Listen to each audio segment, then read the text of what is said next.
Hello friends, social science study room में आपका स्वागत है। आज हम आंसर की सॉल्व करेंगे 15 दिसंबर यानी कि आज जो पेपर हुआ है उसका आंसर की हम सॉल्व करेंगे आज। ठीक है, सोशल साइंस का आंसर की हम देखेंगे सबसे पहले। तो सोशल साइंस का क्वेश्चन हमारा स्टार्ट होता है 31 से। जिन जो बच्चे पेपर दे के आए हैं उनके लिए बहुत बहुत बधाई कि आपका पेपर मेरे ख्याल से बहुत अच्छा हुआ होगा, क्योंकि सारे ही क्वेश्चन आपको पता है एनसीईआरटी से आते हैं। जो सीडीपी या पेडालॉजी के क्वेश्चन है वो भी बहुत टफ नहीं था, वो भी सही था। जैसा क्वेश्चन कल का था यानी कि 14 का, वैसे ही क्वेश्चन आज का भी था। ओके, तो चलिए हम देखते हैं इसमें जो भी क्वेश्चन है। बेटा मैं एनसीईआरटी से देख के समझ के आपको बता रही हूँ उसके आंसर। जिस क्वेश्चन में मुझे थोड़ा भी कंफ्यूजन होगा वो मैं आपको बता दूंगी कि इसमें मुझे थोड़ा सा कंफ्यूजन है। तो जब सीटेट के आंसर की आ जाएगा, फाइनल आंसर की सीटेट का जब आ जाएगा तब हम उसमें उसको देखेंगे। ठीक है, तो पहला देखिए, हाँ ये एल है सेट हमारा। कौन सा है? एल है सेट हमारा, याद रखिएगा एल है सेट। सोशल साइंस का हम कर रहे हैं। सोशल साइंस का क्वेश्चन हमारा स्टार्ट कहाँ से होता है? 31 से। ठीक है, देखिए क्या है, हड़प्पा सभ्यता के लोग दक्ष शिल्पकार थे तथा धातु ज्ञान से संपन्न थे। तो हड़प्पा सभ्यता के लोग, आपको पता है कि हड़प्पा को नगरीय सभ्यता बोला गया था, बहुत ही डेवलप सभ्यता थी वो। और हड़प्पा सभ्यता के जो लोग थे वो बहुत ही अच्छे शिल्पकार थे। उन्हें तांबा और टीन वो कहीं और से लाते थे और दोनों को मिलाकर वो कांसा बनाते थे। ठीक है, तो और हड़प्पा को कांस्य युगीन सभ्यता भी बोला गया है। तो हड़प्पा सभ्यता के लोग धातु ज्ञान से, कौन से धातु ज्ञान से संपन्न थे? कांसा। कांसा बनाते थे वो खुद ही, और कांस्य युगीन सभ्यता बोला गया, तो इसका आंसर हमारा 2 होगा। ओके, क्वेश्चन नंबर 32 है हमारा कि पहली सिंह सभा। देखिए इसमें क्या है, निम्नलिखित कथनों को ध्यान से पढ़िए। तो याद रखिए आप सीटेट में जितने भी क्वेश्चन है सभी को हमें ध्यान से पढ़ के ही आंसर देना है। बिना मतलब कि ऐसे पढ़ के बिना पढ़े आंसर तो कभी देना ही नहीं है, हमें ध्यान से पढ़ के ही देना है। ओके, तो इसमें क्या है, पहली सिंह सभा की स्थापना लाहौर में 1873 में तथा अमृतसर में 1879 में हुई थी। ये उल्टा है, देखिए मैं लगा रखी हूँ यहाँ पे। ये उल्टा है कि लाहौर में जो पहली सिंह सभा की स्थापना हुई थी वो 1879 में हुई थी और अमृतसर में 1873 में हुई थी। ठीक है, तो ये बिल्कुल उल्टा है, तो ये तो हमारा जो सेंटेंस है वो गलत है। ओके, दूसरा है, इन सभाओं ने सिंह धर्म की को अंधविश्वास, जातीय भेदभाव और ऐसे आचरण जिन्हें वे गैर सिख समझते थे से मुक्त कराने का प्रयास किया। तो ये बिल्कुल सही है हमारा। तो ऑप्शन नंबर ए गलत है और बी सही है। ऑप्शन नंबर ए गलत है और बी सही है, तो ऑप्शन नंबर 4 हमारा सही होगा। ठीक है, ए असत्य है लेकिन बी सत्य है। 33 हम देखते हैं क्या है, 17वीं शताब्दी में मसूलीपट्टनम भिन्न भिन्न प्रकार की गतिविधियों का नगर था तथा यह नदी के डेल्टा पर स्थित था। कौन से नदी के डेल्टा पर स्थित था? तो मसूलीपट्टनम जो है हमारी कृष्णा नदी के डेल्टा पर स्थित था। ओके, कहाँ पे था? ऑप्शन नंबर 4 इसका सही होगा 33 का, कि कृष्णा नदी के डेल्टा पे मसूलीपट्टनम स्थित था। चलिए हम 34 देखते हैं क्या है। बेटा हम टाइम वेस्ट किए हुए फटाफट क्वेश्चन सॉल्व करेंगे, जो समझाने का होगा वहां पे थोड़ा सा मैं आपको बताते हुए चलूंगी। ठीक है, 34 क्या है, ये मिलान करने वाला है। हिरण्यगर्भ नामक यज्ञ, आपको पता है हिस्ट्री में बिल्कुल ऐसी लाइन से दिया गया है कि हिरण्यगर्भ नामक यज्ञ लोग क्यों करते थे? जो क्षत्रिय नहीं थे, अपने आप को क्षत्रिय मतलब कि क्षत्रिय बनाने के लिए हिरण्यगर्भ नामक अनुष्ठान करते थे, यज्ञ करते थे। ठीक है, तो हिरण्यगर्भ क्या था? एक अनुष्ठान था। ओके, जिसने लगाया इसने प्रवेश द्वार गलत है। हिरण्यगर्भ क्या था? एक अनुष्ठान था हिरण्यगर्भ। ओके, देखिए हिरण्यगर्भ क्या था? एक अनुष्ठान था। ओके, तो हम देखते हैं क्या है, ए का सेकंड। ए का सेकंड कौन सा है? तो 1 में भी है और 4 में भी है, तो ये दोनों तो हमारा गलत हो गया, क्योंकि ए का इसमें 3 लिया हुआ है ए में। ये दोनों बिल्कुल हम ऐसे ही जब भी क्वेश्चन सॉल्व करें ऐसे ही करें कि जो गलत हो रहा है उसको गलत करें। प्रशस्ति, प्रशस्ति क्या थी? प्रशस्ति एक शिलालेख ही तो होता था, शिलालेख पर ही तो लिखा जाता था। प्रशस्ति शिलाओं पे ही तो लिखा जाता था। आपको पता है कि हर प्रशस्ति शिलालेख नहीं होता, लेकिन हर शिलालेख प्रशस्ति हो सकती है। ओके, पिस्ताक, पिस्ताक क्या था? पिस्ताक एक प्रवेश द्वार था। ओके, प्रशस्ति शिलालेख से मिलाएंगे हम। पिस्ताक क्या था? पिस्ताक एक प्रवेश द्वार था। और नस्तालिक, नस्तालिक क्या था? लेखन शैली। ओके, तो हमारा जो ये है ऑप्शन हमारा 1 बिल्कुल सही है। ओके, चलिए 35 का देखते हैं। निम्नलिखित में से किस नृत्य रूपों को भारत की स्वतंत्रता के पश्चात शास्त्रीय नृत्य रूपों के रूप में पहचान दी गई? बिहू, बिहू तो है ही नहीं, तो बिहू नहीं है तो इसे हम पहले ही काट देते हैं। ठीक है, दूसरा है भारतनाट्यम, कथकली, कथकली, ओडिसी, कुचिपुड़ी व मणिपुरी, ये सही है बिल्कुल। भांगड़ा भी नहीं है तो ये भी कट जाएगा, ऐसे ही भांगड़ा नहीं है, कट जाएगा। बिहू भी कट जाएगा, तो ऑप्शन नंबर 2 हमारा बिल्कुल सही है। ओके, अब हम 36 देखते हैं। 36 में क्या है, मनसबदारी व्यवस्था के संदर्भ में निम्नलिखित कथनों पर विचार कीजिए। मनसबदारी एक व्यवस्था थी बेटा, पता है मनसबदारी एक व्यवस्था थी, वो एक पोस्ट था मनसबदार। ओके, मनसबदार एक पोस्ट था और मनसबदारी व्यवस्था के तहत वो मनसबदार पोस्ट होता था। तो चलिए हम देखते हैं क्या है। मनसबदार शब्द का प्रयोग ऐसे व्यक्तियों के लिए होता था जिन्हें कोई पद मिलता था। बिल्कुल सही है, मनसबदार शब्द का प्रयोग ऐसे व्यक्तियों के लिए होता था जिन्हें कोई पद मिलता था, यानी कि एक पोस्ट था वो। यह एक श्रेणी व्यवस्था थी जिसके जरिए पद, वेतन और सैन्य उत्तरदायित्व निर्धारित किए जाते थे। बिल्कुल सही है, ये भी सही है, ये एक श्रेणी व्यवस्था थी। मनसबदारी जो पोस्ट था, ये पद था, उसके जरिए क्या है, पद, वेतन और सैन्य उत्तरदायित्व निर्धारित किए जाते थे। यानी कि ए और बी दोनों हमारे सही हैं, दोनों ही सत्य है। ऑप्शन नंबर 1 हमारा सही होगा। 37 देखते हैं। टोडरमल द्वारा लागू की गई राजस्व प्रणाली का क्या नाम था। टोडरमल कब थे? टोडरमल अकबर के टाइम के थे, मुगलों के टाइम के थे। टोडरमल के अकबर के टाइम में जो राजस्व प्रणाली को जिस नाम से दिया गया था वो जब्त बोला जाता था उसके, ठीक है। जब्त और जमींदार पढ़ा होगा आपने हिस्ट्री में, याद आ गया होगा जब्त और जमींदार सुनते ही। तो टोडरमल द्वारा लागू की गई राजस्व प्रणाली का क्या नाम था? जब्त, ठीक है। ऑप्शन नंबर 2 हमारा सही होगा। अब चलिए हम देखते हैं क्वेश्चन नंबर 38 क्या है। मेहरगढ़ के संबंध में, मेहरगढ़ के संबंध में निम्नलिखित कथनों पर विचार कीजिए। मेहरगढ़ वह स्थान था जहां लोगों ने पहली बार चावल या एवं मक्का उगाया था। बिल्कुल गलत है, मेहरगढ़ में थोड़ी ना चावल और मक्का उगाया था। दूसरा है, मेहरगढ़ में हिरणों, भेड़ों व बकरियों की हड्डियां भी पाई गई हैं। तो ये हमारा सही है कि मेहरगढ़ में क्या होता था, कब्रों में पाए जाते थे हिरणों, भेड़ों और बकरियों की हड्डियां। मेहरगढ़ के घर चौकोर तथा आयताकार होते थे। ये भी सही है कि मेहरगढ़ के घर क्या होते थे, चौकोर और आयताकार होते थे। तो हमारे बी और सी बिल्कुल सही है। आप ये देखिएगा, ए अगर गलत है तो हम अगर ए को ही गलत करते हैं तो फटाफट जिस चीज में ए है उसको गलत कर दो। तो हमारा बी और सी बिल्कुल सही है। ओके, 39 देखते हैं क्या। 20वीं सदी के आरंभ में ही भारतीय महिलाएं में सुधार हेतु काम कर रही थी। 20वीं सदी के आरंभ में से ही भारतीय महिलाएं कौन से सुधार हेतु काम कर रही थी? विधवा पुनर्विवाह। तो विधवा पुनर्विवाह के सुधार हेतु काम कर रही थी भारतीय महिलाएं। महिला मताधिकार 20वीं सदी के आरंभ से ही। तो 20वीं सदी के आरंभ से जब कांग्रेस पार्टी की स्थापना हुई थी बेटा, कांग्रेस पार्टी ने महिलाओं को ये बोला था कि आप अगर हमारे आंदोलन में पार्टिसिपेट करोगे तो हम आपको मताधिकार दिलाएंगे, ठीक है। तो उस जो चैप्टर है उसमें ये बिल्कुल मताधिकार की बात की गई है, तो मताधिकार तो बिल्कुल सही है। तो हमारा बी जिसमें है वो सही है, इसमें बी नहीं है, तो ये तो सबसे पहले इसको काट दीजिए, ये तो गलत होगा ही होगा। ये तीनों में भी है तो तीनों के हम ऑप्शन देखेंगे। फिर है बेहतर स्वास्थ्य सुविधाएं, बेहतर स्वास्थ्य सुविधाओं के लिए भी महिलाएं काम कर रही थी, ये भी उस चैप्टर में है, तो ये भी हमारा सही होगा। तो सी भी सही होगा, इसमें सी नहीं है हमारा, ये भी कट जाएगा। ओके, अब है विधवा पुनर्विवाह, ठीक है। विधवा पुनर्विवाह के लिए महिलाएं काम तो कर रही थी, लेकिन जो जिस चैप्टर से ये लिया गया है ना उसमें महिला ये वर्ड नहीं दिया गया है, उस लाइन से ये वर्ड नहीं दिया गया है कि विधवा पुनर्विवाह के लिए वो काम कर रही थी। लेकिन मेरे अनुसार ये तीनों ही होना चाहिए।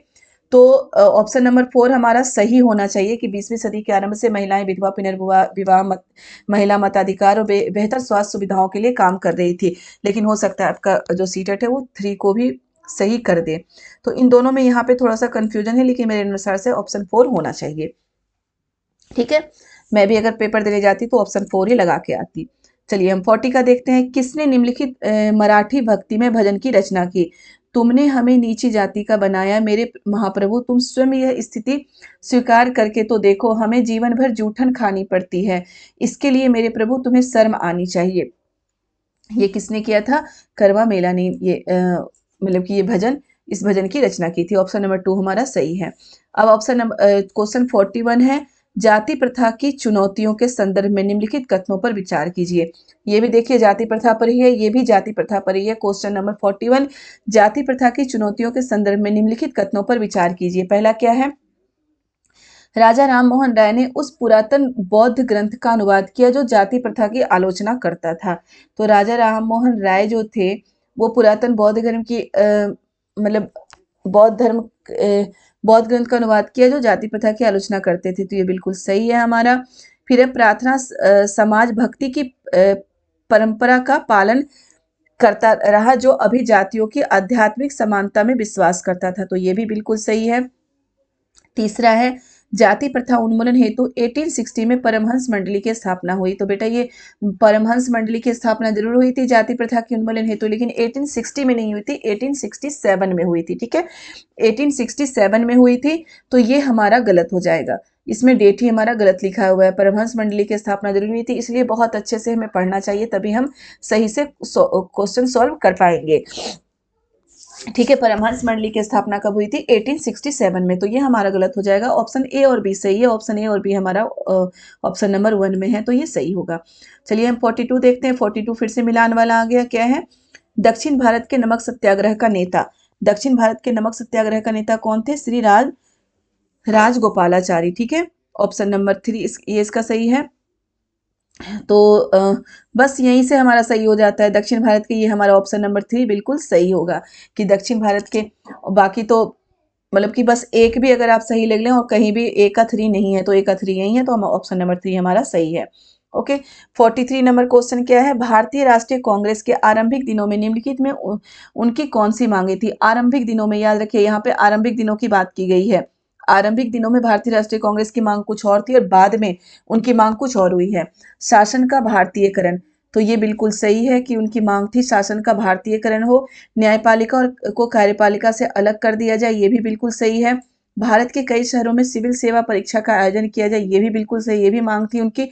पूर्ण स्वराज, जो पूर्ण स्वराज की बात की गई थी वो 1929 में की गई थी, याद रखिएगा 1929 में, यानी कि जो कांग्रेस के प्रारंभिक चरण, कांग्रेस की स्थापना कब हुई थी? 1885 में कांग्रेस की स्थापना हुई थी, तो वो प्रारंभिक चरण था, उस समय पूर्ण स्वराज की मांग नहीं की गई थी, उस समय बस छोटे मोटे अधिकार चाहते थे वो भारतीयों के लिए। लेकिन जब 1929 में 1929 में पूर्ण स्वराज की मांग की गई थी, तो यहाँ पे आरंभिक चरण की बात की गई है, तो ये हमारा गलत हो जाएगा। ओके, तो ऑप्शन नंबर 2 हमारा सही होगा।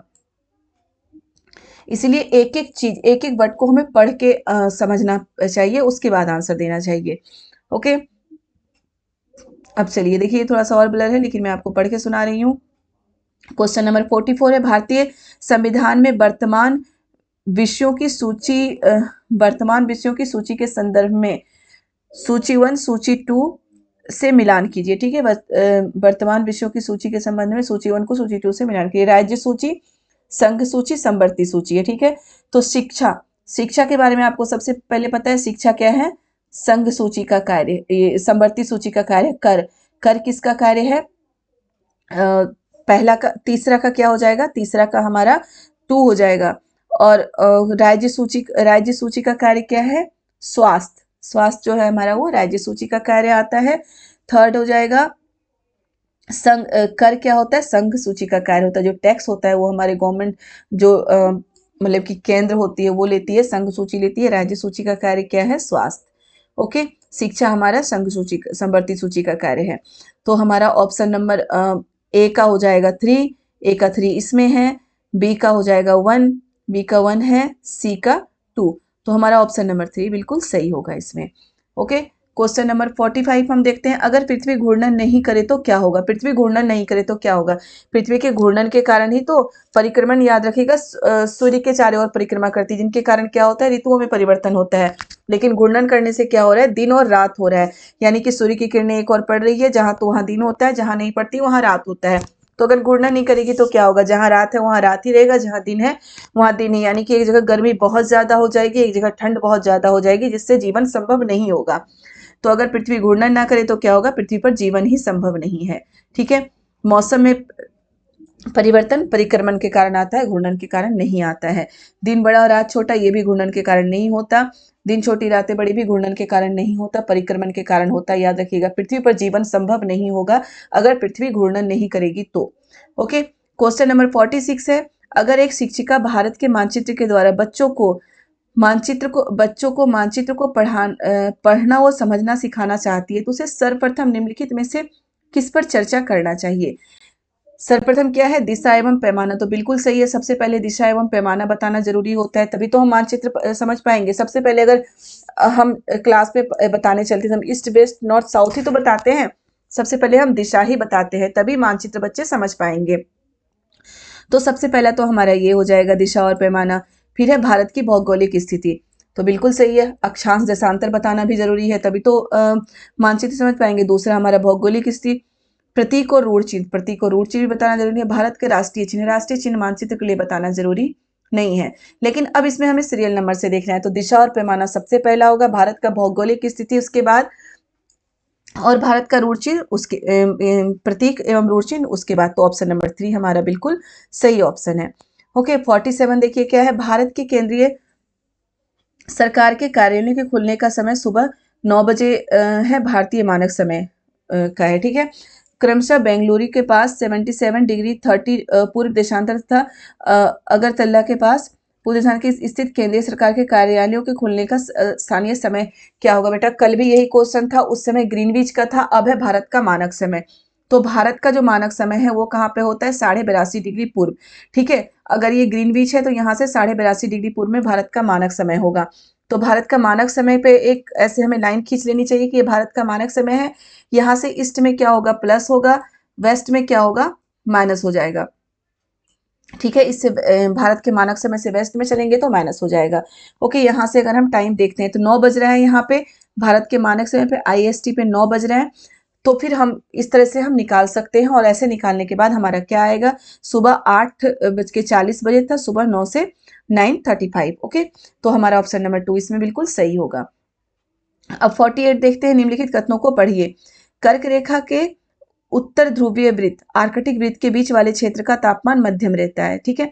कर्क रेखा के जो उत्तर ध्रुवीय वृत्त के बीच वाला क्षेत्र है उसका तापमान मध्यम रहता है, तो बिल्कुल सही है। कर्क रेखा के जो उत्तर ध्रुवीय वृत्त यानी कि आर्कटिक वृत्त के बीच वाले क्षेत्र का तापमान मध्यम रहता है। कर्क रेखा के बाद के किसी भी अक्षांश पर दोपहर का सूर्य सिर के ऊपर नहीं नहीं होता है, ये भी ऊपर नहीं होता, ये भी सही है, दो एक दूसरे की व्याख्या भी है, तो ये हमारा ऑप्शन नंबर 1 सही होगा। ओके 49 हम देखते हैं, किस प्रकार की ग्रामीण बस्तियां मुख्यतः पहाड़ी क्षेत्रों, घने जंगलों एवं चरम जलवायु वाले क्षेत्रों में पाई जाती है। किस प्रकार की ग्रामीण बस्तियां मुख्यतः पहाड़ी क्षेत्रों, घने जंगलों एवं चरम जलवायु वाले क्षेत्रों में पाई जाती है। तो सघन, केंद्रीकृत, रेखीय और प्रकीर्ण। तो ये बताइए कि आप वैसे जगह पे रहना चाहेंगे जहाँ पे बिल्कुल पहाड़ी क्षेत्र हो, वहां हम घूमने जरूर जाना चाहेंगे, घने जंगल हो और चरम जलवायु हो, या तो बहुत ज्यादा ठंड हो या तो बहुत ज्यादा गर्मी हो, तो ऐसे जगह हम नहीं रहना चाहते हैं। तो सघन तो हो ही नहीं सकता, ठीक है। सघन का मतलब होता है बहुत ज्यादा आबादी वहां हो नहीं सकती। केंद्रीकृत भी नहीं होगा, रेखीय भी नहीं होगा, प्रकीर्ण होगा, यानी कि वहां की आबादी बहुत कम होती है ऐसी जगह की। पहाड़ी क्षेत्रों में भी आप देखते होंगे आबादी बहुत कम होती है, वहाँ लोग घूमने जाना जरूर पसंद करते हैं, लेकिन वहाँ अगर परमानेंट रहना हो तो वहाँ की लाइफ बहुत ही ज्यादा टफ होती है, ठीक है। चलिए क्वेश्चन नंबर 50 देखते हैं क्या है। इसमें भी देखिए एल तरंगे, पी तरंगे और एस तरंगों के बारे में दिया गया है। ओके तो हमारी पी तरंगे जो होती है अनुदैर्ध्य तरंगे होती हैं, पी तरंगे हमारी अनुदैर्ध्य तरंगे होती हैं। एल तरंगे क्या होती है, एल तरंगे हमारी पृष्ठीय तरंगे होती हैं। ये ज्वालामुखी की नहीं, ये जो भूकंप की तरंगे हैं बेटा, पी तरंगे, एल तरंगे और एस तरंगे। एस तरंगे क्या होती है, अनुप्रस्थ तरंगे होती हैं। तो ये तरंगों से क्वेश्चन आता ही आता है, पढ़ाते हुए मैं आपको ज्योग्राफी में बता चुकी हूँ कि यहाँ से क्वेश्चन आता है भूकंप के बारे में। ओके जो जो टॉपिक से क्वेश्चन आता है वो टॉपिक मैं बहुत अच्छे से बता रही थी बेटा, और आपको बताते हुए चल रही थी कि यहाँ से क्वेश्चन आता है। तो पी का क्या है, ए का हो जाएगा 2, बी का हो जाएगा 3, ठीक है। तो ऑप्शन नंबर 3 हमारा सही है। अब चलते 51 देखते हैं, भूगोल कक्षा में निम्नलिखित में से किन अवधारणाओं को मानचित्र पर चिन्हित किया जा सकता है। भूगोल कक्षा में विश्व के महासागरीय बेसिन, बिल्कुल किया जा सकता है विश्व के महासागरीय बेसिन को। जल संधि, खाड़ी को, जल संधि को भी किया जा सकता है। दिल्ली का वायुमंडल, दिल्ली का वायुमंडल नहीं किया जा सकता। दिल्ली का वायुमंडल हम मानचित्र पर चित्रित नहीं किया जा सकता भूगोल कक्षा के। दिल्ली का वायुमंडल बिल्कुल भी नहीं किया जा सकता है। जुलाई माह की वर्षा, जुलाई माह की वर्षा को भी किया जा सकता है। तो सी नहीं होगा, तो सी वैसे भी सी नहीं हुआ, तो ये तीनों कट गया, हमारा ऑप्शन नंबर 3 बिल्कुल सही होगा। ओके अब देखिए क्वेश्चन नंबर 52 क्या है, निम्नलिखित में से कौन सा कथन स्थल मंडल के बारे में सही है। स्थल मंडल जो हमारा प्रपटी होता है, कौन सा कथन सही है। यह पृथ्वी की नरम प्रपटी एवं नरम ऊपरी परत है। यह पृथ्वी की नरम प्रपटी एवं नरम ऊपरी परत है, पहला ये है। दूसरा है हमारा यह चट्टानों एवं खनिज से बना होता है तथा मिट्टी की मोटी परत से ढका होता है। स्थल मंडल के बारे में सही है। यह विभिन्न स्थलाकृतियों वाला सम धरातल होता है। यह हमें वन पशुओं को चरने के लिए घास स्थल, कृषि एवं मानव बस्तियों के लिए भूमि प्रदान करता है। तो सबसे सारी ही चीजें हमारे ऑप्शन नंबर 4 में आ गया, तो हमारा ऑप्शन नंबर 4 सही है। ओके, अब देखिए 53 क्या है, निम्नलिखित को कथनों को पढ़िए। गर्म वायु हमेशा ऊपर उठती है, तो बिल्कुल सही है, गर्म वायु हमेशा ऊपर उठती है। जो वायु वाला चैप्टर था उसमें मैं आपको पढ़ा चुकी हूँ कि गर्म वायु जैसे ही होती है वो ऊपर उठती है, ठीक है। गर्म वायु सघन होती है, तो पहला सही है, गर्म वायु सघन नहीं होती, ठंडी वायु जो होती है वो सघन होती है, दूसरा गलत है। तो पहला सही है, दूसरा गलत है, ऑप्शन नंबर 3 हमारा बिल्कुल सही है। 54 क्या है, यातायात के साधन के रूप में सड़क मार्ग के बारे में निम्नलिखित में से कौन सा कथन गलत है। देखिए गलत कथन पूछा गया है, तो गलत, यातायात के साधन के परिवहन का सबसे अधिक उपयोग किए जाने वाला साधन है, खासकर कम दूरियों के लिए। यातायात के साधन के रूप में सड़क मार्ग के बारे में निम्नलिखित में से कौन सा कथन गलत है। तो कम दूरियों के लिए क्या है, सबसे ज्यादा उपयोग किए जाने वाला, ये बिल्कुल सही है। भूमिगत बनाए गए सड़क मार्ग को सबवे अंडर पाथ कहा जाता है, ये भी बिल्कुल सही है। मैदानी भागों में सड़कों का सघन जाल पाया जाता है, ये भी सही है। लंबी दूरी पर भारी सामान ले जाने के लिए सड़क मार्ग सबसे सस्ता साधन होता है, तो ये गलत है। सड़क मार्ग नहीं बल्कि जल मार्ग सबसे सस्ता साधन होता है, तो हमारा ऑप्शन इसमें गलत ही पूछा गया है, तो हमारा ऑप्शन नंबर 4 बिल्कुल सही होगा। अब देखते हैं 55 क्या है, विश्व के 1/4 विद्युत का उत्पादन किस संसाधन द्वारा होता है। तो जल विद्युत द्वारा विश्व के 1/4 विद्युत का उत्पादन होता है, ठीक है।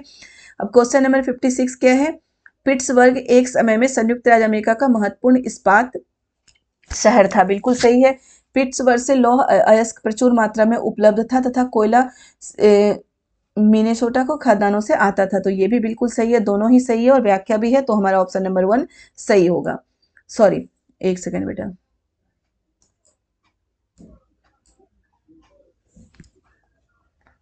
क्या है, पिट्सबर्ग में लौह अयस्क प्रचुर मात्रा में उपलब्ध था, कोयला मिनेसोटा के खदानों से आता था, तो ये हमारा गलत है। ओके, हमारा ऑप्शन नंबर 1 सही है और बी हमारा गलत है, तो ऑप्शन नंबर 3 हमारा इसमें सही होगा। अब 57 देखते हैं क्या है, नीचे दिए गए कथनों के आधार पर सही फसल का चयन कीजिए। नीचे दिए गए कथनों के आधार पर इसकी वृद्धि जलोढ़ मृदा में होती है। अब जलोढ़ मृदा के लिए कौन सा फसल जलोढ़ मृदा में जिसकी वृद्धि होती है। दूसरा, उत्तम वृद्धि के लिए इसे उच्च तापमान की आवश्यकता होती है। उच्च तापमान की आवश्यकता गेहूं को नहीं है, मक्का को नहीं है, ये दोनों कट गया। इसे भारी वर्षा तथा आर्द्र जलवायु की आवश्यकता होती है, तो भारी वर्षा और आर्द्र जलवायु की आवश्यकता जूट को भी होती है, धान को भी होती है। बांग्लादेश इस फसल के लिए अग्रणी उत्पादकों में एक है, तो बांग्लादेश जूट के फसल के लिए अग्रणी उत्पादकों में एक है, तो ऑप्शन नंबर 2 हमारा सही होगा। ओके, अब देखिए 58 है, निम्नलिखित में से किस धर्म में अंबेडकर अपने उत्तरकालीन जीवन में धर्मांतरण हो गए थे। तो अंबेडकर ने लास्ट में कौन सा धर्म अपनाया था, बौद्ध धर्म अपनाया था। ओके, ऑप्शन नंबर 2 हमारा सही है। अब देखिए 59 क्या है, निम्नलिखित में से कौन से रूढ़िबद्ध धारणा भाग करने के उदाहरण है। रूढ़िबद्ध धारणा भंग करने के उदाहरण है। निम्नलिखित में से कौन से रूढ़िबद्ध धारणा भंग करने के उदाहरण है, यानी कि जिसमें रूढ़िबद्ध धारणा नहीं दिख रहा है आपको। पुरुष नर्स, पुरुष नर्स हमेशा क्या बोलते हैं कि औरतें नर्स होती है, तो पुरुष नर्स बात की गई, तो इसमें रूढ़िबद्ध धारणा को भंग किया जा रहा है। महिला किसान, महिला किसान हमेशा बोलते हैं पुरुष किसान होता है, महिला किसान नहीं हो सकती, इसमें भी रूढ़िबद्ध धारणा भंग की जा रही है। पुरुष पायलट, तो ये बात बोली जाती है कि पुरुष पायलट हो सकते हैं, तो हमारा ए और बी भंग करने की बात की गई ना, ए और बी ऑप्शन सही होगा, ऑप्शन नंबर 1 हमारा बिल्कुल सही होगा। क्वेश्चन नंबर 60 हम देखते हैं क्या है, 1956 में भारत के राज्यों के पुनर्गठन की शुरुआत निम्नलिखित में किस आधार पर हुई थी। तो भारत के राज्यों के पुनर्गठन की शुरुआत जो हुई थी वो भाषा एवं संस्कृति के आधार पर हुई थी, ये मैं आपको कई बार पढ़ा चुकी हूँ। एनसीईआरटी में पढ़ाते समय मैंने बताया था कि भारत में सबसे पहला राज्य जो बना था आजादी के बाद वो बना था आंध्र प्रदेश, और भाषा के आधार पर ही बना था, वो किसी जाति या धर्म के आधार पर नहीं बना था, क्षेत्रफल के आधार पर नहीं बना था, बल्कि भाषा के आधार पर बना था। तो भाषा और संस्कृति की एक रूपता के आधार पर ही राज्यों का पुनर्गठन हुआ था 1956 में। ओके, क्वेश्चन नंबर 61 देखते हैं, निम्नलिखित में से कौन ग्राम प्रशासन से जुड़े हैं। निगम पार्षद ग्राम पंचायत से जुड़े हैं, लेखपाल ग्राम पंचायत से जुड़े हैं, तहसीलदार भी जुड़े हैं, पटवारी भी जुड़े हैं, लेकिन निगम पार्षद नहीं जुड़े होते हैं ग्राम प्रशासन से, तो जो हमारा ऑप्शन नंबर 1 बिल्कुल सही होता है। निगम पार्षद क्या होते हैं, जो शहरों में होता है वहां से जुड़े हुए थे, ग्राम पंचायत से जुड़े हुए नहीं होते हैं प्रशासन से। ऑप्शन नंबर 1 सही है। 62 है, निम्नलिखित में से किस प्रणाली के छोटे पैमाने के उत्पादकों को अपने उत्पादन का एक उचित मूल्य प्राप्त होने की अधिक संभावना होती है। तो सहकारी पैमाने पे। ओके, 63 है हमारा, शहरी आजीविका के संबंध में निम्नलिखित में से कौन सा कथन सत्य है।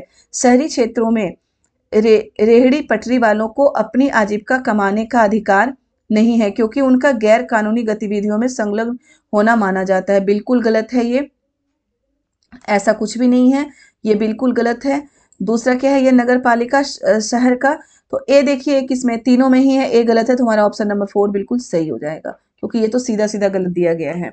ओके, अब देखिए ऑप्शन क्वेश्चन नंबर 64 है, एक राजनीतिक दल का बहुमत हासिल करना तब कहा जा सकता है जब वह 50% से ज्यादा किसी राज्य में आधे से अधिक निर्वाचित क्षेत्रों में वो जीत जाए। ठीक है, हमें पता है ये 50% से ज्यादा अगर सीट प्राप्त करती है तभी वो बहुमत हासिल कर मतलब कि कहा जा सकता है कि वो बहुमत हासिल कर चुका है। तो राज्य के आधे से अधिक निर्वाचन क्षेत्रों को जीत ले, वो है ऑप्शन नंबर 3। 65 क्या है, क्वेश्चन नंबर 65, निम्नलिखित में से कौन से कथन रूढ़िबद्ध धारणा को इंगित करते हैं। वहां था रूढ़िबद्ध धारणा को भंग करते हैं, यहाँ पे है रूढ़िबद्ध धारणा को इंगित करते हैं। एक अभिभावक अपने बच्चों को कहता है मत रो तू लड़का है, तो बिल्कुल सही है, रूढ़िबद्ध धारणा को इंगित कर रहा है। शहरों में लोग केवल पैसे के बारे में ध्यान रखते हैं, लोगों के बारे में नहीं, ये भी बिल्कुल सही है। लोग रूढ़िबद्ध धारणा के बारे में बेटा मैं कल भी बता चुकी हूँ आपको कि यहाँ से क्वेश्चन आता है, मैंने ये भी बताया था कि कल भी आएगा क्वेश्चन इसमें से। ठीक है, तो रूढ़िबद्ध धारणा याद रखिएगा, रूढ़िबद्ध धारणा ऐसा क्या होता है कि कोई विचार हम अपने दिमाग में बिठा लेते हैं किसी के लिए, और नेगेटिव विचार यानी कि नकारात्मक चीज किसी के बारे में अपने दिमाग में बिठा लेना, वही रूढ़िबद्ध धारणा होती है। ठीक है, अब तीसरा है लड़कियों को खाना बनाना सीखना चाहिए, ये भी बिल्कुल सही है कि लड़कियों को सिर्फ खाना बनाना ही आना चाहिए, लड़के खाना नहीं बना सकते। ये भी तो एक नेगेटिव विचार ही है, नकारात्मकता ही तो है कि लड़कियों को खाना बनाने किचन में इन्वॉल्व कर देते हैं लोग। ठीक है, तो ये भी रूढ़िबद्ध धारणा में आता है। फिर है शहरों में जीवन सरल एवं परिष्कृत होता है, तो ये भी रूढ़िबद्ध धारणा में है कि शहरों में जीवन सरल एवं परिष्कृत होता है, लेकिन सरल जीवन तो कहीं भी नहीं है। ओके, तो हमारा सारा ही सही है, सारा ही रूढ़िबद्ध धारणा को इंगित करता है, तो ऑप्शन नंबर 4 हमारा बिल्कुल सही होगा। ओके, अब क्वेश्चन नंबर 66 देखते हैं, भारतीय संविधान के आधारभूत ढांचे के सिद्धांत के संबंध में सही कथनों पर विचार कीजिए। क्या है, शताब्दी आधारभूत ढांचा भारतीय संविधान में उल्लेखित है, बिल्कुल सही है। इसे इसे 1973 के केशवानंद भारतीय मामले के समय विचारार्थ प्रस्तुत किया गया था, तो ये गलत है हमारा। बी हमारा गलत है, तो बी गलत है, तो ये तीनों ही गलत, सॉरी बी हमारा, बी भी सही है। क्या है, इसे 1973 के केशवानंद भारतीय मामले के समय विचारार्थ प्रस्तुत किया गया था, तो ये सही है, बिल्कुल बिल्कुल इसको प्रस्तुत किया गया था भारतीय संविधान के आधारभूत धारणाओं को। उच्च न्यायालय के ने स्पष्ट रूप से आधारभूत ढांचा शताब्दी को शब्दावली को परिभाषित की, तो बिल्कुल ये भी सही है। उच्च न्यायालय संसद के संशोधन करने के अधिकार को सीमाबद्ध करता है, तो ये भी सही है कि कोई भी कुछ गलत हो उसमें संशोधन, कोई कानून अगर गलत हो संशोधन उच्च न्यायालय कर सकता है। ऑप्शन नंबर 4 हमारा सही होगा। ओके, चलिए नेक्स्ट देखते हैं हम 67, निम्नलिखित में से कौन सी जिम्मेदारियां केंद्र, क्वेश्चन नंबर 67 है बेटा, ये फिर से देख लीजिए, निम्नलिखित में से कौन सी जिम्मेदारियां केंद्र सरकार के अंतर्गत आती है। पहला क्या है, चीन के साथ शांतिपूर्ण संबंध बनाना, बिल्कुल सही है, केंद्र सरकार के अधीन आती है चीन के साथ शांतिपूर्ण संबंध बनाना। कारागार का रखरखाव, कारागार का रखरखाव केंद्र के अधीन नहीं आती, तो बी गलत है हमारा, तो ये दोनों तो हमारा सबसे पहले ही गलत हो जाएगा। ओके, अब ए और बी में हम देखते हैं, राज्य में नई रेलगाड़ियों का संचालन, बिल्कुल सही है, ये भी केंद्र के अधीन आती है। जनगणना, ये भी हमारे केंद्र के अधीन आती है। ठीक है, तो हमारा ए बी और सी तीनों सही होगा, ऑप्शन नंबर 2 हमारा सही होगा। हाँ बी नहीं, ए सी और डी सही होगा, ऑप्शन नंबर 2 हमारा सही होगा। अब देखिए 68 क्या है, भारत में न्यायपालिका की भूमिका के संदर्भ में निम्नलिखित पर विचार कीजिए। क्या है, नागरिकों और सरकारों और नागरिकों के मध्य पैदा हुए विवादों का निपटारा, नागरिकों और सरकारों और नागरिकों के मध्य पैदा हुए विवादों का निपटारा, तो बिल्कुल सही, ये न्यायपालिका ही करती है। देश हित के लिए नए कानूनों का निर्माण, कानून का निर्माण न्यायपालिका नहीं करती, कानून बनाने की जो सबसे बड़ी संस्था है वो संसद है। कानून कहाँ पे बनाया जाता है, संसद में बनाया जाता है, तो बी हमारा गलत है, तो बी जिसमें है वो तीनों ही गलत, ये तीनों गलत है, तो हमारा ऑप्शन नंबर 3 बिल्कुल सही होगा। अब देखिए 69 देखते हैं हम, क्या है, निम्नलिखित में से कौन सा विकल्प अनुसूचित जनजाति एवं अन्य परंपरागत वनवासी अधिनियम 2006 के अंतर्गत नहीं आता है। वनवासियों के साथ हुए ऐतिहासिक अन्याय को दूर करना, बिल्कुल ये तो आता ही है, वनवासियों के साथ हुए ऐतिहासिक अन्याय को दूर करना। वन समुदायों के घर के आसपास की जमीन खेती और चराई योग्य जमीन पर उनके अधिकार को मान्यता देना, ये भी आता है। वन समुदाय को लकड़ी वन उत्पादों पर अधिकार को मान्यता दी गई, ये नहीं आता है। वन समुदायों के वन समुदायों के लकड़ी वन उत्पादों पर अधिकार को मान्यता दी गई, ये नहीं आता। वन एवं जैव विविधता संरक्षण भी वनवासियों के अधिकार में आता है।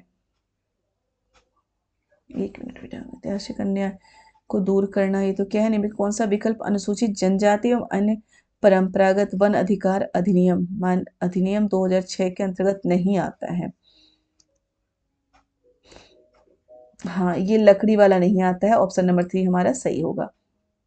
अब क्वेश्चन नंबर 70 देखते हैं हम। हास्यकरण व्यक्तियों और समूहों को ले जाता है निम्न सामाजिक प्रतिष्ठा की ओर, तो बिल्कुल सही है। शिक्षा और संसाधनों पर असमान पहुंच की ओर, बिल्कुल सही है। अभाव की ओर भी ले जाता है। सामाजिक विकास के लिए अथाह मौके, तो बिल्कुल नहीं देता। जहां पे शिक्षा का ही मौका नहीं मिल रहा है, वो सामाजिक विकास के लिए अथाह मौके कहाँ मिलेगा। तो ए, बी और सी हमारा सही है, ऑप्शन नंबर 2 हमारा सही होगा। 71 क्या है, निम्नलिखित कथनों को पढ़िए। सामाजिक विज्ञान के शिक्षकों को प्राथमिक स्तर की कक्षाओं में अंतर विषय उपागम का उपयोग करना चाहिए, बिल्कुल करना चाहिए। उपागम बच्चों को सामाजिक विज्ञान की एकीकृत प्रकृति को समझने में मदद करता है, तो हमारा दोनों ही सही है और व्याख्या भी करता है। ओके, 72 है, क्वेश्चन नंबर 72 हम देख रहे हैं। एक सामाजिक अध्ययन के शिक्षक को कक्षा में समसामयिक मामलों पर चर्चा करनी चाहिए, क्योंकि समसामयिक मामले क्या होते हैं बेटा, जो अभी बीत रहा है वैसे मामले, मतलब कि जो सोसाइटी में हो रहा है वैसे मामलों पर चर्चा करनी चाहिए, क्योंकि ये विद्यार्थियों को समाज देश के मामलों के प्रति संवेदनशील बनाता है, बिल्कुल सही है। यह विद्यार्थियों की आलोचनात्मक चिंतन संबंधी क्षमताओं को विकसित करता है, ये भी बिल्कुल सही। विद्यार्थियों के दैनिक मुद्दों को उनके विषय के साथ जोड़कर देखने में सहायता करता है, ये बिल्कुल सही है। विद्यार्थियों को मनोरंजन प्रदान करता है, तो मनोरंजन प्रदान नहीं करता, तो ए, बी और सी हमारा सही होगा, ऑप्शन नंबर 4 हमारा बिल्कुल सही है। क्वेश्चन नंबर 73 देखते हैं। निम्नलिखित कथनों को पढ़िए। अवधारणा मानचित्र एक ऐसी प्रविधि है जिसके द्वारा शिक्षक नई अवधारणाओं को पूर्ण अर्जित की गई अवधारणाओं के साथ समावेशित करके विषय वस्तु को सरल एवं सहज बना सकता है, बिल्कुल सही है। अवधारणा मानचित्र पदानुक्रमित होता है, अवधारणाओं के बीच बहु संबंधों को प्रदर्शित करता है, तो ये नहीं है, कहीं भी मानचित्र बहु संबंधों को प्रदर्शित नहीं करता। ऑप्शन नंबर 1 सही है और आर गलत है, ऑप्शन नंबर 3 हमारा सही है। 74 क्या है, क्वेश्चन नंबर 74 हम देख रहे हैं।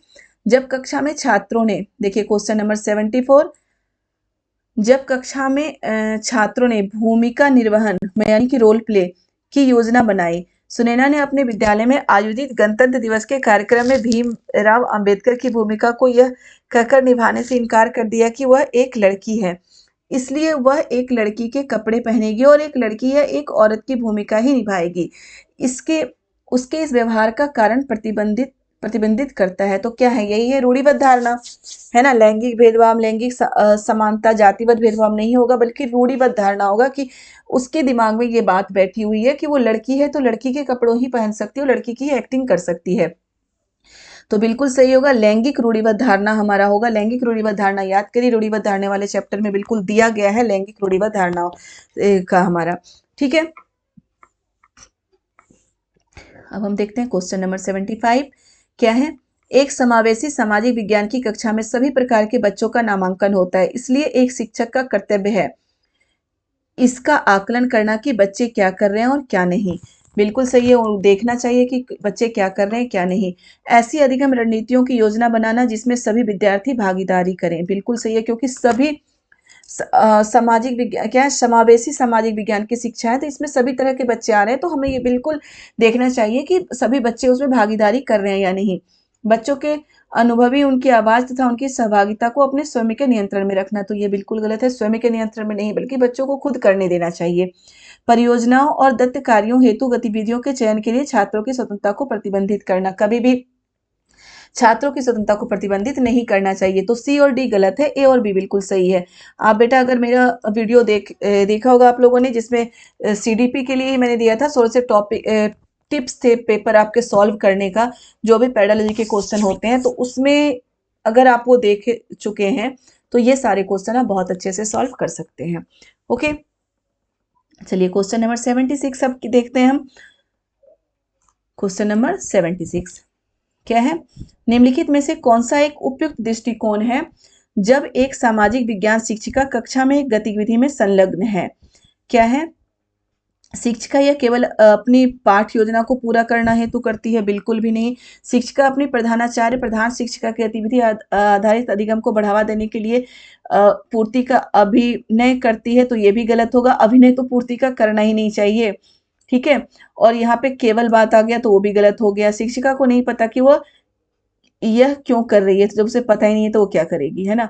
शिक्षिका को यह विश्वास है कि गतिविधि आधारित अधिगम अवधारणा को समझने में बच्चों की सहायता करती है। तो बिल्कुल सही, हमारा ऑप्शन नंबर 4 सही है। तो बिल्कुल सीधा सीधा कोई भी सॉल्व कर लेगा। ओके, अब हम क्वेश्चन नंबर 77 देखते हैं। क्या है? 77 निम्नलिखित में से कौन से सामाजिक अध्ययन कक्षा में निम्न शिक्षण हेतु सकारात्मक परिवेश की रचना करने में सहायता करेंगे? क्या है? नियत कार्यों को करने से बच्चों की क्षमताओं में विश्वास, बिल्कुल सही है। आकलन में एक विद्यार्थी अथवा कक्षा की अन्य के साथ तुलना करना, तो बेटा तुलना नहीं करना चाहिए स्टूडेंट की। कभी भी हम दूसरे स्टूडेंट के साथ तुलना करेंगे तो बच्चे में नकारात्मकता आएगी, बच्चे डीमोटिवेट होंगे, वो कभी भी मोटिवेट नहीं होंगे, ठीक है। कार्य के संतोषजनक समापन पर बल देना, तो ये भी बिल्कुल सही है। नियत कार्यों परियोजनाओं को देरी से जमा करने के लिए वास्तविक बहाने स्वीकार करना, तो ये वास्तविक बहाने स्वीकार करने की बात की गई है, ठीक है। वास्तविक बहाने स्वीकार करना, तो ये भी सही है। तो हमारा ए, बी और डी बिल्कुल सही है। ओके, ऑप्शन नंबर 2 हमारा सही होगा। चलिए 78 देखते हैं। क्वेश्चन नंबर हमारा 78 है। क्या है? 17वीं और 18वीं शताब्दी की क्षेत्रीय संस्कृतियों के बारे में चर्चा करने के लिए निम्नलिखित में से किनका उपयोग प्राथमिक क्षेत्रों स्रोतों की तरह किया जा सकता है? क्या है? केरल के मंदिर रंगमंच की कहानियां क्षेत्रीय संस्कृतियों के बारे में चर्चा करने के लिए। क्या है? 17वीं और 18वीं शताब्दियों की क्षेत्रीय संस्कृति चैप्टर जो हमारा है, याद करिए। केरल की रंगमंच की कहानियां, तो बिल्कुल इसको हम कर सकते हैं उपयोग। मराठों की लोकप्रिय भाषाएं प्राथमिक क्षेत्र की बात की गई है। अभी हम देखते हैं लोकप्रिय कथक नर्तकों की नृत्य पोशाक, बिल्कुल सही है। भानुदत्त की चित्रकला रसमंजरी, ये भी बिल्कुल सही है बेटा, ये भी हमारा प्राथमिक क्षेत्र में ही आता है, प्राथमिक स्रोत में ही आता है, लेकिन ये चैप्टर में ये नहीं है। मराठों की लोकप्रिय कथाएं, तो हमारा ऑप्शन नंबर ए, सी और डी सही होगा। ऑप्शन नंबर 3 सही होगा हमारा, ठीक है। अब क्वेश्चन नंबर हम 79 देखते हैं। निम्नलिखित में से कौन सा उस गतिविधि का एक उदाहरण है जो समालोचना सोच को बढ़ावा देता है? तो इसमें क्या होगा? किसी विवादास्पद विषय पर विभिन्न दृष्टिकोण में चर्चा करना समालोचना सोच पर बढ़ावा देता है, यानी कि हमें रटना नहीं है। देखो इसमें सारांश पढ़ने की बात की गई है, इसमें पेस्ट करने की बात की, चिपका दो। इसमें सूची याद करने की बात की गई है। यहाँ पढ़ना याद करना रटना हो वो तो गलत ही होगा। चर्चा करने की बात की गई है, तो हमारा सेकंड सही होगा। अब क्वेश्चन नंबर 80 हम देखते हैं। क्या है? निम्नलिखित में से कौन सा प्रश्न आलोचनात्मक चिंतन कौशल को बढ़ावा देता है? आलोचनात्मक चिंतन कौशल की बात की गई है बेटा। विश्व के मानचित्र पर प्रत्येक 1 डिग्री के अंतराल रखते हुए कितने दिशाएं खींची जा सकती है? तो काउंटिंग है, तो ये तो बिल्कुल हो ही नहीं सकता आलोचनात्मक सोच। आग्नेय शैलों का निर्माण कैसे होता है? ये भी नहीं होगा आलोचनात्मक सोच। आलोचनात्मक क्या है? चिंतन कौशल को बढ़ावा देती है। आर्थिक दृष्टिकोण से वर्ष 1991 को भारत तथा अन्य देशों के लिए क्यों महत्वपूर्ण माना जाता है? तो ये भी नहीं होगा। क्या है? भारत के लिए मिश्रित अर्थव्यवस्था चुनना एक आपदा बन गया है। क्या आप इस कथन से सहमत हैं? क्या आप इस कथन से सहमत हैं? आपकी हमारी बात की गई है, बच्चों की बात की गई, बच्चे अपने आप लिखेंगे। व्याख्या कीजिए, तो आलोचनात्मक सोच यही होगी कि इसी में आलोचनात्मक सोच बच्चे लिख सकते हैं, तो ऑप्शन नंबर 4 हमारा सही होगा। क्वेश्चन नंबर 81 क्या है? एक रचनावादी कक्षा में शिक्षक को क्या नहीं करना चाहिए? एक रचनावादी कक्षा में शिक्षक को क्या नहीं करना चाहिए? ठीक है,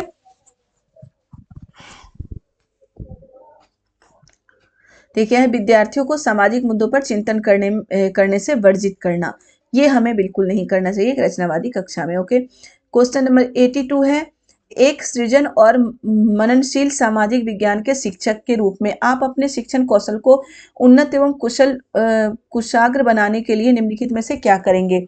स्वयं अध्ययन, बिल्कुल सही है। स्वयं अध्ययन तो हमें करना ही चाहिए। अगर हम पढ़ते रहेंगे तभी हम किसी को पढ़ा पाएंगे। ओके, केवल पाठ्य पुस्तक का अनुसरण बिल्कुल नहीं, केवल वर्ड आ गया बिल्कुल भी नहीं। क्रियात्मक अनुसंधान करना तो ये बिल्कुल सही है।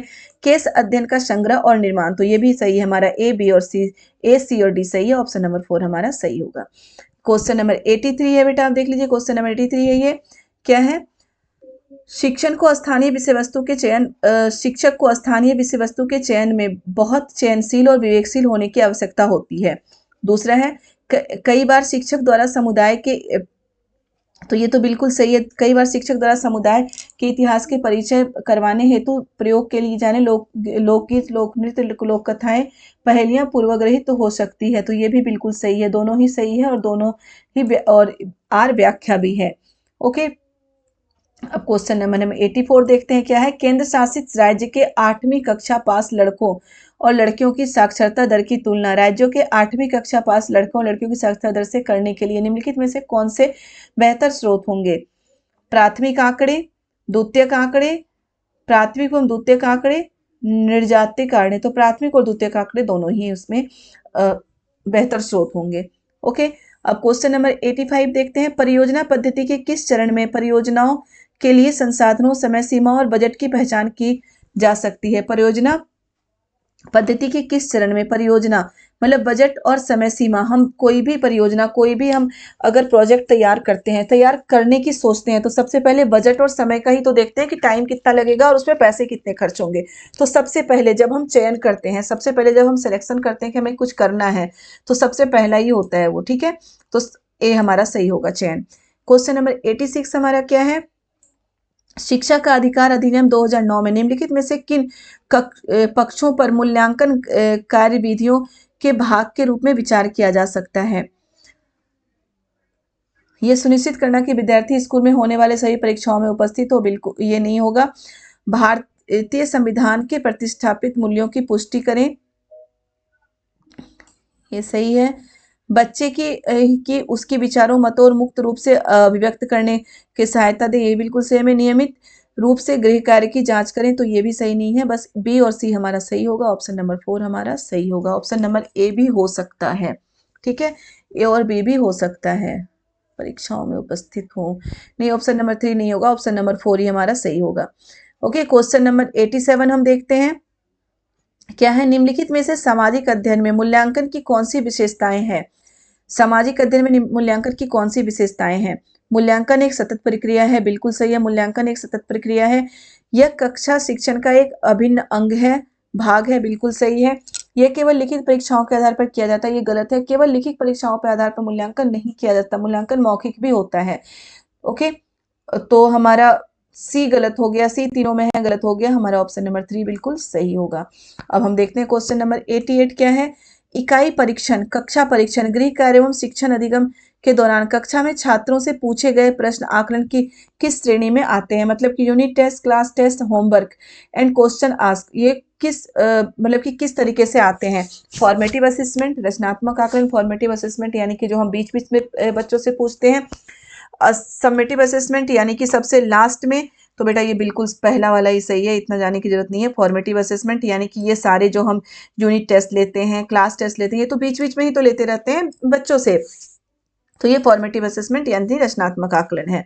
ओके, 89 देखते हैं, क्वेश्चन नंबर 89 हमारा क्या है? निम्नलिखित में से कौन से विद्यार्थियों के प्रगतिशील विकास और उपलब्धि के आकलन के लिए सर्वोत्तम उपाय है, जिसे आवश्यकता होने पर प्रमाण के रूप में माता पिता को भी दिखाया जा सकता है? ओके, क्या है? सत्र अंत परीक्षा के अंक, रूब्रिक्स, प्रगति पत्र, बिल्कुल सही है, प्रगति पत्र हम दिखा सकते हैं बच्चों को, पोर्टफोलियो भी हम बच्चों को दिखा सकते हैं, माता पिता को भी दिखा सकते हैं, तो हमारा ऑप्शन नंबर 4 सही होगा। अब क्वेश्चन नंबर लास्ट है हमारा 90। ओके, देखिए 90 क्या है? निम्नलिखित में से कौन से प्रश्न संज्ञात्मक प्रक्रिया के केवल स्मरण पक्ष को आंकते हैं? ओके, संज्ञात्मक जो होता है उसका कॉग्निटिव जो प्रोसेस होता है उसका सिर्फ क्या है? संज्ञात्मक प्रक्रिया के केवल स्मरण पक्ष को आंकते हैं। दूसरी पंचवर्षीय योजना के समय यानी कि जो बच्चों को सिर्फ याद है उस चीज को जो आंकता है, ठीक है, बच्चों को याद है वो चीजें, उसके बारे में थिंकिंग डेवलप नहीं हुई है उसको, या मतलब कि उसके बारे में वो अपने विचार व्यक्त नहीं कर सकता, बस वो याद कर चुका है। ओके, केवल स्मरण पक्ष है ना, तो केवल याद कर चुका है। दूसरी पंचवर्षीय योजना के समय आरंभ हुए महत्वपूर्ण परियोजनाओं को सूचीबद्ध करना, तो बिल्कुल सूचीबद्ध करना यानी कि याद करके ही तो करेगा बच्चा, सही है। आपके स्कूल में होने वाली पाठचर्या तथा सह पाठचर्या संबंधी गतिविधियों पर टिप्पणी लिखें, तो टिप्पणी लिखने के लिए हमें किसी चीज को समझना पड़ता है। ओके, तो इसमें याद करने की बात की गई है, तो ये नहीं होगा। औषधि के क्षेत्र में की गई प्रगति का उदाहरणों सहित वर्णन करें, तो ये भी है उदाहरणों सहित वर्णन करें, तो उदाहरण तो बच्चे दे ही देंगे, याद हो ही जाएगा। ठीक है, भारत के अल्पसंख्यकों के सांस्कृतिक तथा शैक्षणिक अधिकारों की सुरक्षा हेतु भारतीय संविधान द्वारा दिए गए अधिकारों की जांच करें, जांच करने की बात की गई है। ओके, और ई है कोंकण रेलवे की मुख्य विशेषताओं को लिखिए। कोंकण रेल जो ई हमारा ऑप्शन है, कोंकण रेलवे की मुख्य विशेषताओं को लिखिए। शायद आपके स्क्रीन पर नहीं आ रहा होगा, लेकिन मैं बोल रही हूँ बार बार कि ई जो हमारा ऑप्शन है, ऑप्शन नंबर ई, वो है कोंकण रेलवे की मुख्य विशेषताओं को लिखिए, तो ये भी सही है। तो हमारा ए, सी और ई सही है, ऑप्शन नंबर 4 सही होगा। ओके, तो बेटा ये हमारा हो चुका है। सोशल साइंस के सारे क्वेश्चन मैंने सॉल्व करा दिए हैं अभी। इसमें से जितने भी आपके आ रहे हैं, जरूरी नहीं है कि जो एनसीईआरटी के बुक से डायरेक्ट पूछा गया तो बिल्कुल सही होगा। ओके, हो सकता है एक दो गलत भी हो, गलत मतलब हो जाए जो मैंने बताया है, क्योंकि ये थोड़ा सा घुमा के पूछा जाता है, तो एक दो गलत हो सकता है, तो इसलिए हमेशा ही जो आपके आ रहे हैं नंबर, उससे आप 2-4 कम मान के चलिए।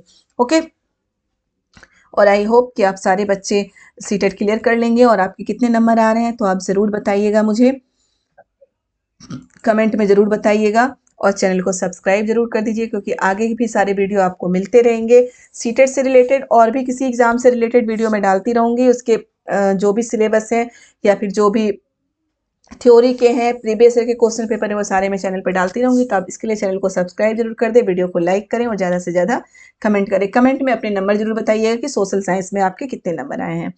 ओके बच्चों, बाय बाय।